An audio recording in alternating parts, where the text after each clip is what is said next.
Are you obsessed with getting someone to choose you? Are you spending your days waiting to see if they will text, if they will commit, or why they pulled away? Maybe the real reason isn't trying to get them to choose you, but maybe that you're addicted to being chosen. The opposite of being addicted to being chosen is not to be hyper independent or avoid love. It's to choose yourself, to choose love, and to choose how you're going to show up for love. That's completely the opposite. So when we become addicted to being chosen, we hand our power over to that other person. We obsess, we chase, we try to control and manipulate. And we feel like if we finally feel loved and they commit to us, then we'll be happy. So we're looking for love on the outside. So I want to talk about the 5 points that you could be addicted to wanting to be chosen. If you don't know me, my name's Deborah. I'm a transformational healer and intuitive coach. And this is a real hot topic with people in wanting to be chosen. And maybe because the wound has come from possibly childhood or even adulthood, where you've had a relationship that you felt like you weren't being loved, cared about, or important. So take a look at these 5 points and see if this applies to you. You focus on their potential rather than their behavior. That's a big one. I went through this myself and I completely absorbed in the fantasy and not really seeing the reality of what I was wanting with this person. You take their interest or lack of interest personally, the way they behave towards you. If you can release that taking it personally, you can see things a lot more clearly. You keep trying to influence, change, control, do anything. Sometimes we will try to work on ourselves as a disguise. If I work on myself, maybe I'll understand this person more. So that can also be used as a manipulation tactic. It doesn't mean you shouldn't work on yourself. It's just that we use it to try to get them to love us. You accept way less than what you desire, of course, because if you're focused completely on them, you are putting up with things that later on you will go, oh my God, I can't believe that I let that pass by. What they said, what they did, or what they didn't do.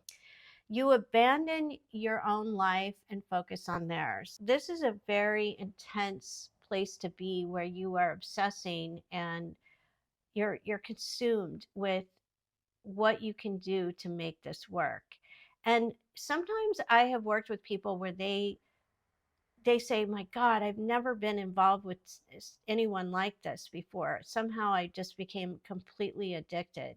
And it could come from childhood wounds or not always the case. Sometimes people have had beautiful childhoods and felt the love and emotional support, but because this person that they were with is just not showing up, it can create that addiction. So I don't want to blame it all on childhood. It could just be something that has come up, but there's something inside of us that we are not taking care of, and that is choosing ourselves. So the solution is not to get them to choose you, but to choose you. A lot of times clients will say, when I say that, after they've gotten out of a relationship like this, they look at me like I have 3 heads. Why? Because it triggers their fear of being alone. When I say it's time for you to choose yourself, you've lost yourself so much in this connection that it's terrifying to feel like you are going to be alone.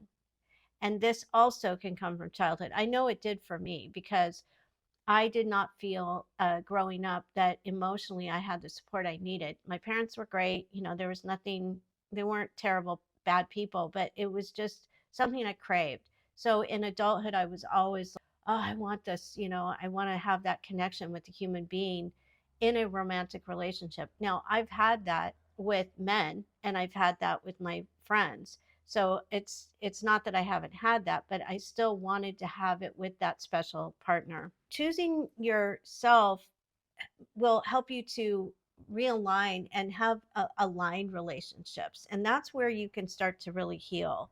When you choose yourself, then you stop waiting to be loved. The way I work with my clients and in groups is to release, rewrite the script, and receive. Now, sometimes that can be misunderstood to receive because we're talking about wanting love, and instead of wanting to be chosen is to turn around and to start choosing for ourselves and to be the opposite of taking, but to give. When you release, what you're doing is you're releasing the subconscious thoughts and beliefs, the limitations that are holding you back. So when you're involved in a relationship like this, what stories are you telling yourself? I'm not good enough. I'm not worthy. There must be something wrong. I need to change in order for them to love me. So what those stories, those thoughts and feelings are what you are releasing. And in sessions, it is very helpful to take the spotlight of your conscious mind and look at the subconscious mind, because that's what's running the show. And it's like, wow. And so the more you release, the more you start to heal. And then as you are healing, you start to rewrite the script and you write what it is that you want, and you get very specific, writing your intention. I allow myself to have the perfect relationship. Now, sometimes when you heal, and I had a question about this, it doesn't mean that you have to run out and try to get another relationship, because the more that you choose yourself, the more you will heal, and the more you will feel that fullness of who you really are, beingness. And you will feel so fulfilled, and you won't feel that separation anymore, and you won't feel a sense of lack. Okay. And even if you're not completely anchored in that, it will become more frequent than when you were walking around feeling that sense of lack all the time. When you rewrite the script, it's so fun. Actually, it's inspiring, it uplifts you, and it's like you're a child. You start to write everything that you really want, and you don't hold anything back, and the mind will kick in and say, oh my god, that's radical, that's crazy. And that goes for anything. If you're wanting to make more money or call in more money from the universe, I mean, the mind will resist you like crazy and will tell you that you're crazy and tell you that that's not possible. And same with love.